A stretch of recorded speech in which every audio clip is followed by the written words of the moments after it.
Hello and welcome. You are watching a special Easter holiday program with me, your host Arula Brahani. Today we are found in Professor Joachim Grigor person's house to celebrate Easter with him. Do stay with us.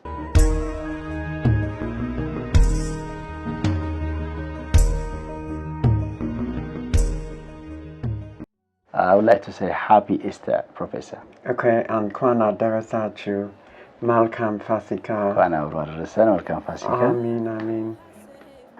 How is Ethiopian fasting? Ethiopian Orthodox Tewahedo Church fasting of that Lent, the great fasting, different from other religious practices in the world? Well, in general, the Ethiopian Church preserves the most ancient traditions. So the fasting in the Ethiopian Orthodox Church is more extreme than in other traditions. And there are certain differences. The Great Lent is actually made up of 3 fasts. There is an introductory week, which is also making up for the Saturdays during the period of the Great Lent, when the time of fasting is not from the morning. And in certain traditions, for example in the Greek Orthodox tradition, there is less extreme fasting during the first week, and you're allowed to eat fish and maybe dairy products and things like that. So that's one difference. The other, then after the introductory week, there's the great fast of 40 days, and that terminates with Palm Sunday, Hosanna, and then after that is the fast of Holy Week. So it's really 3 fasts consecutively which add up to the 54 days of the Great Lent. Good. The other one, I want you to tell me about the biblical and pastoristic foundations that the Ethiopian Orthodox Church draw upon to structure its Lenten fast. How do you see that? Okay, there are many biblical precepts about fasting.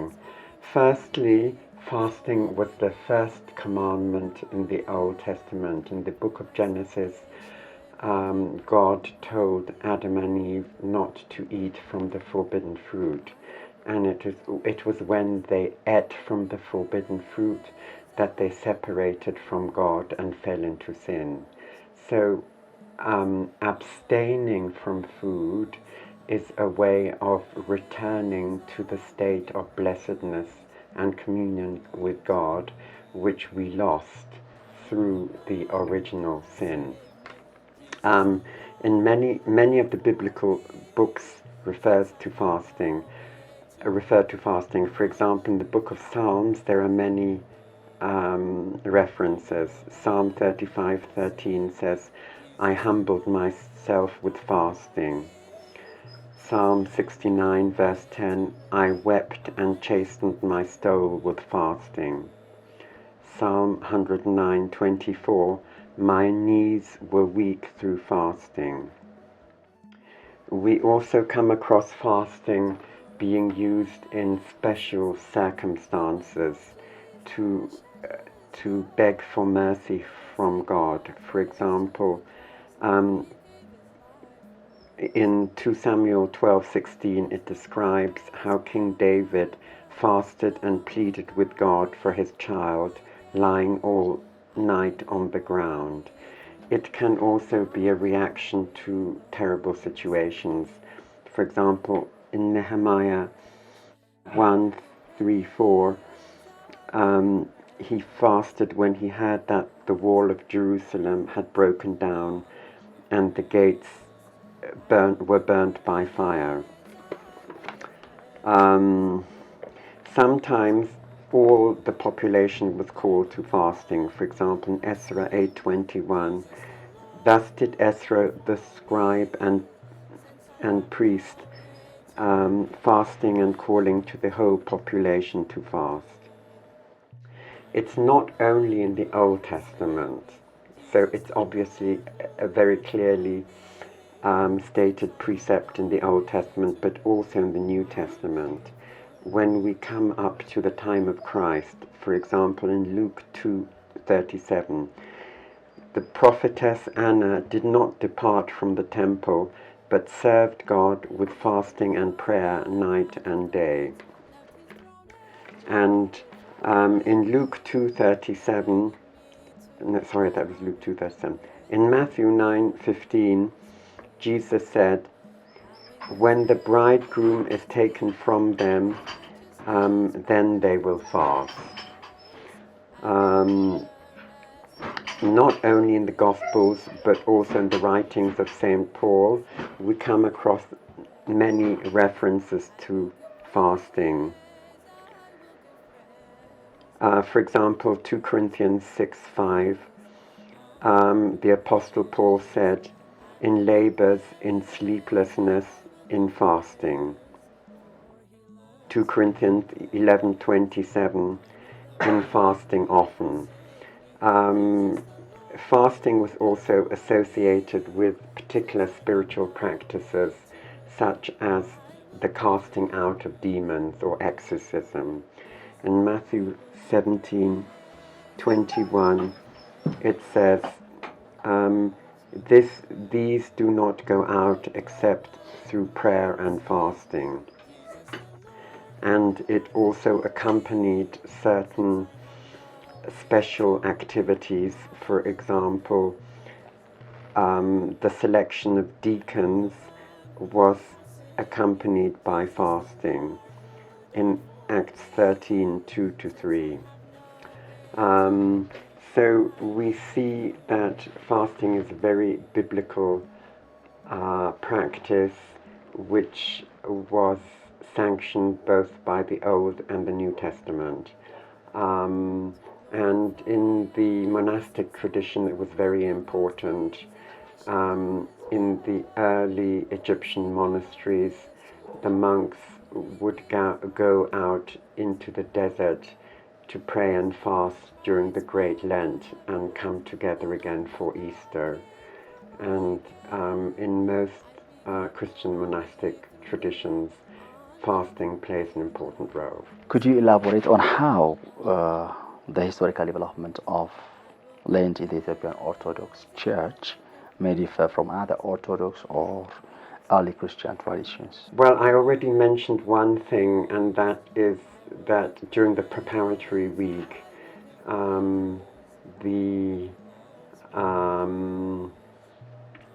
there is, for example, in the Byzantine tradition, there's less strict fasting in the preparatory week, but in the Ethiopian Church, there's no distinction between the preparatory week and the rest of the Great Lent. And also, as I mentioned before, the Ethiopian Church prides itself in preserving the most early and archaic traditions, and that means a longer period of absolute fasting. How have local Ethiopian cultural practices influenced or shaped the observance of Lent within the Orthodox Church? Well, in the Ethiopian tradition, I think there's more of an emphasis on the communal aspect. And, for example, most of the butchers' shops close, and even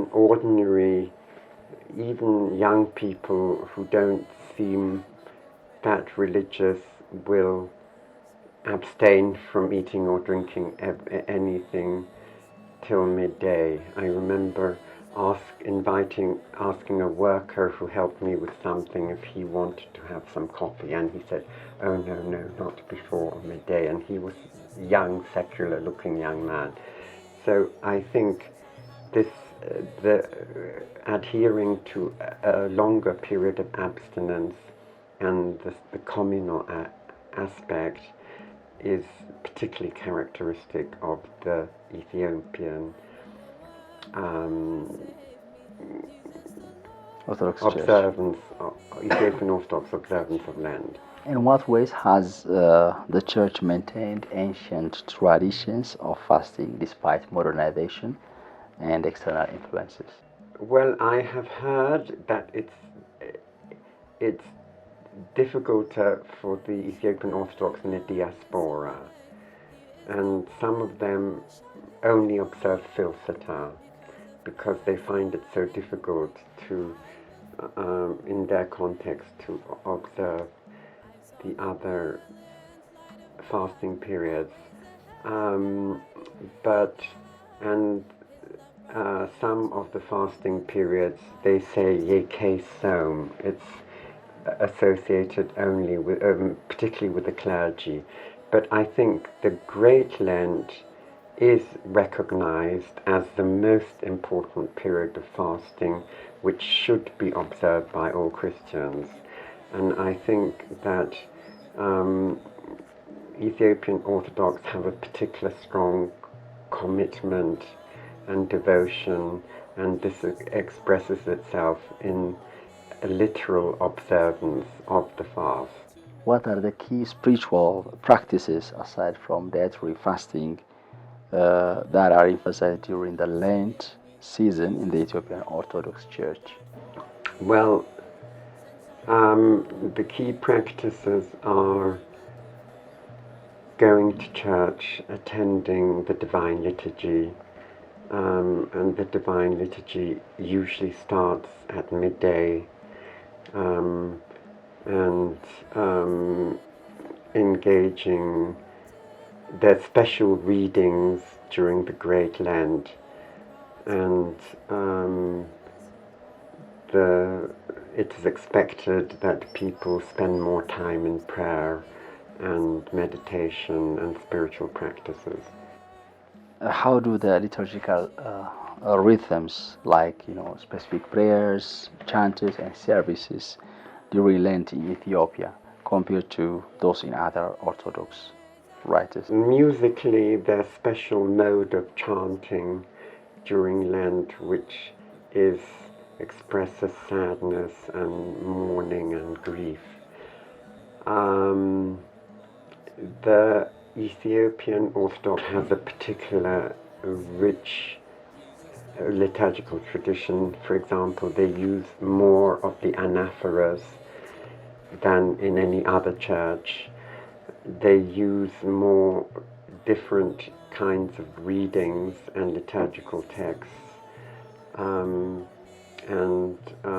This greatly adds to the richness of the liturgy. And there's a great emphasis on parallels and allegories between the Old Testament and the New Testament. The Ethiopian Orthodox Church is more Old Testament orientated than any other church. Okay, what major theological or practical distinctions exist between Ethiopian Orthodox Lent observance and that of Eastern Orthodox or Roman Catholicism? Well, firstly, I mentioned already the introductory week. Yeah, that's a great difference. And then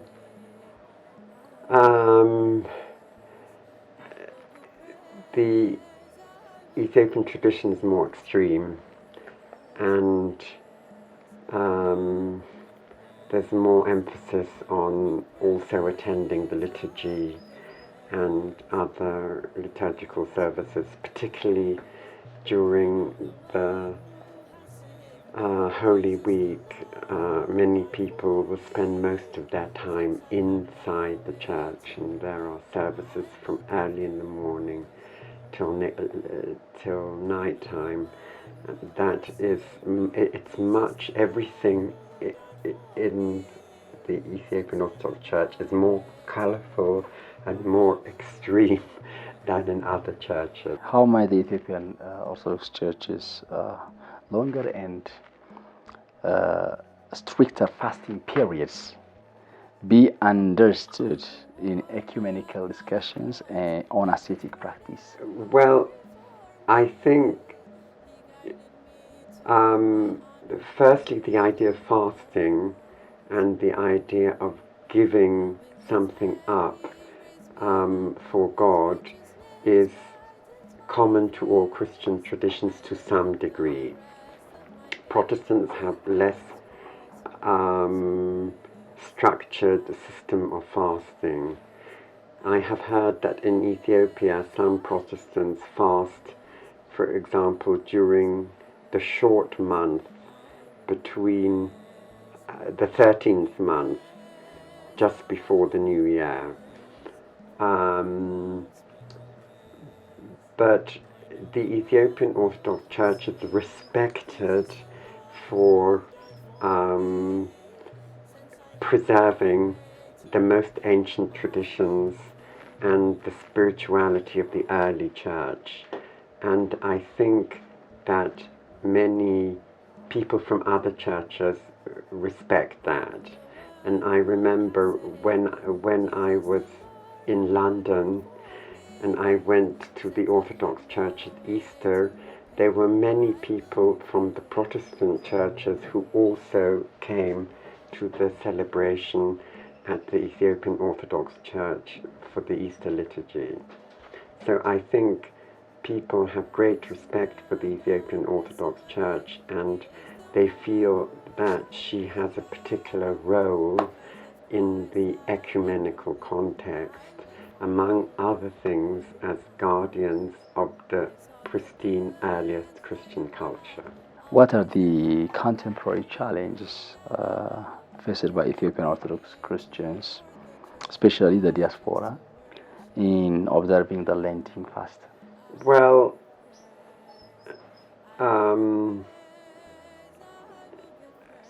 the Western world is becoming more and more secular, and there have been surveys showing that people in certain Western countries are losing more and more touch with Christianity or any organized religion, and have less understanding of, for example, what Easter is, or stories. I've heard stories of children being frightened when they saw a crucifix because they hadn't been taught to understand what it represented. And so particularly in certain countries, there are a lot of challenges in Lenten observance, and some people find that those their work comrades or class comrades do not understand or appreciate their lifestyle. On the other hand, fasting and intermittent fasting has become much more fashionable and common, amongst other things, because of its known health benefits. So there are more people who are fasting in general, but not necessarily for spiritual purposes. And also the percentage of Muslims in Western Europe and university and America is increasing, and it's well known that Muslims fast during the month of Ramadan. So that has made the practice of fasting better known as well. How do you see the engagement of the church in younger generations to understand and commit themselves to fasting in a spiritually meaningful way? Well,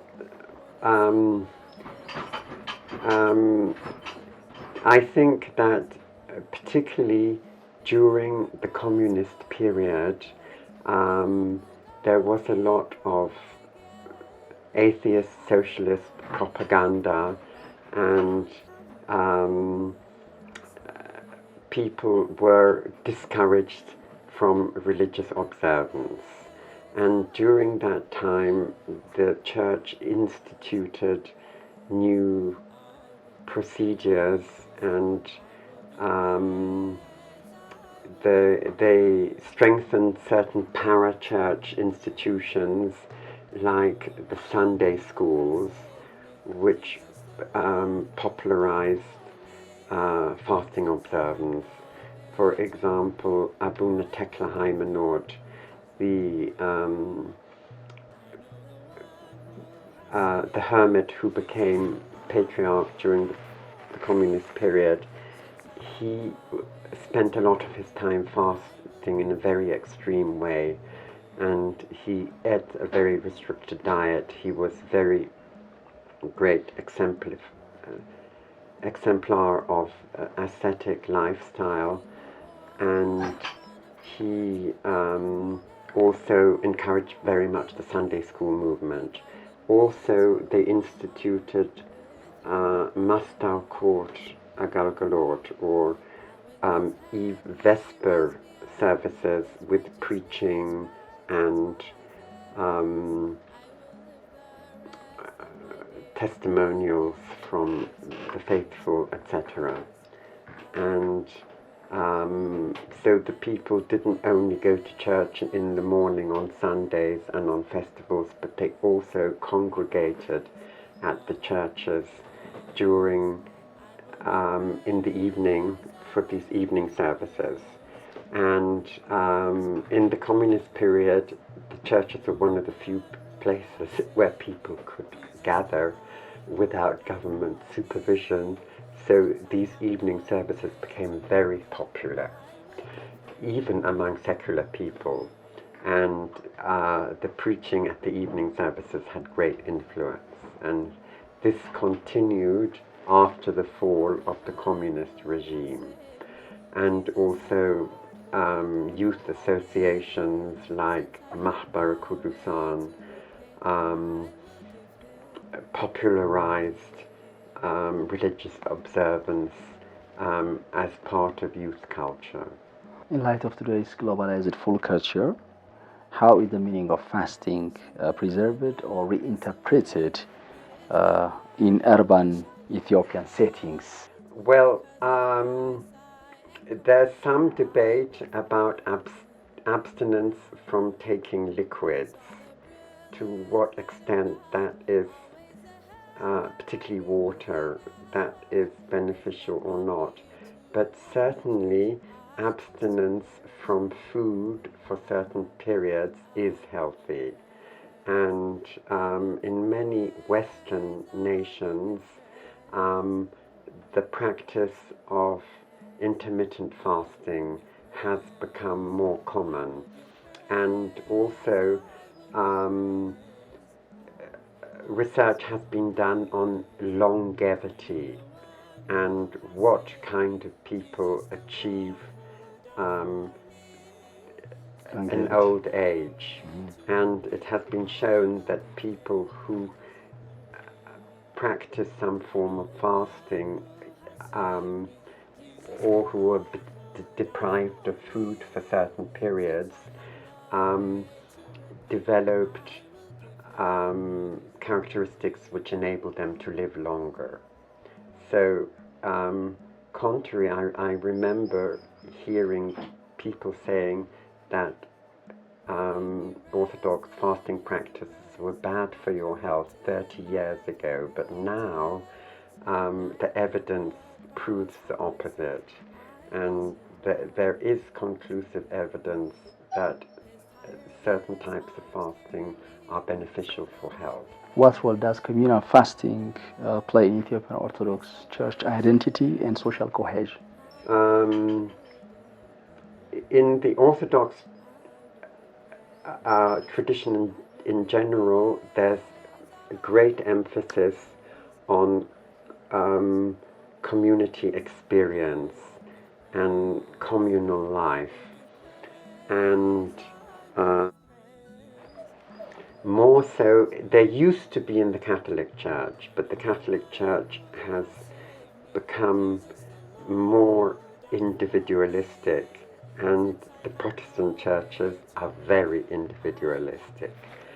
But fasting and feasting together are very important aspects of communal life and strengthen communal bonds.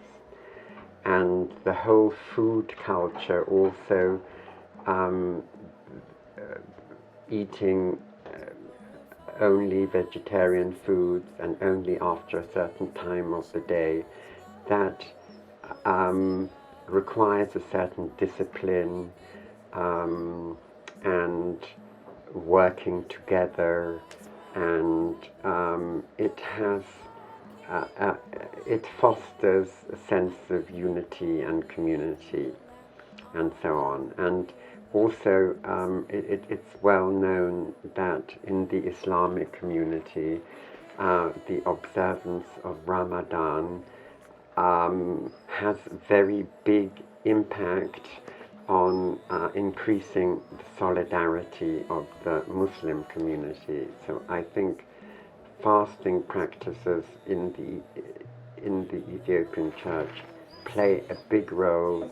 Fasting and feasting play a big role in encouraging solidarity and unity. How might fasting during Lent reflect or reinforce social hierarchies or community values within the Ethiopian Orthodox society here in Ethiopia or abroad? One of the things which distinguishes Orthodox Christianity is that it's not only cerebral, it's not only intellectual, but it's holistic. It involves a way of life, a discipline, a way of living, which in many different ways expresses the gospel message and the truths of the faith. And fasting is an indispensable part of this. As I mentioned in connection with the biblical references, fasting was the first commandment, and disciplining the way we eat is a first step to leading a regulated spiritual life and to regaining spiritual balance and the life of redemption and grace which we are called to as Orthodox Christians. How have you passed the fasting period? Well, it has passed much quicker than I expected. Okay. I mean, I have a lot of academic work to do, and I'm under a lot of pressure, so I don't think that it's appropriate to engage in the most extreme form of fasting, but at some time in the future, when I can devote myself more to spiritual practices, I hope that I can put more emphasis on that. But I think that some degree of fasting is beneficial and helps us to leave behind earthly things and to find our spiritual vocation. So finally, your final message of best wishes for all Christians here in Ethiopia or abroad. The floor is yours. I think one thing which I'm very interested in is ecology, and I think there is an important link between ecology and fasting, because fasting means thinking not in the short term of gratifying our physical desires, but thinking in the long term of how we can develop spiritually and prepare ourselves for the coming life, for eternity. And in the same way, if we have an ecological way of thinking, then we realize that we shouldn't try to gratify our immediate desire for riches and easy wealth, but we should work for the long-term benefit of nature, of society, and of creating a better world. So I think that there is some connection between fasting and asceticism and ecology. And it's very important nowadays with global warming and with other challenges that we adopt a lifestyle which respects the environment, which respects the needs of everybody, and that the practice of asceticism and fasting can help us to do this and to live in a more ecologically friendly way. Well, viewers, our holiday program that we have celebrated here in Professor Joachim Grigor-Persoon's residence looks like this, and we would like to say Happy Ethiopian Easter for all Ethiopian Orthodox Church followers here in Ethiopia and as well abroad. And for all Christians, we would like to say Happy Holiday. Do stay with AMN Plus. Happy Holiday again, Professor. What would you say to them? Anquan lefasika bahal adar basalam adarasatu. I will give praise, I will give praise, I will give praise, for he loves me always. I will give praise, I will give praise, I will give praise, for he loves me always. I know the one who has saved me, Jesus the Lord who died for me. Since I have no way to repay, I will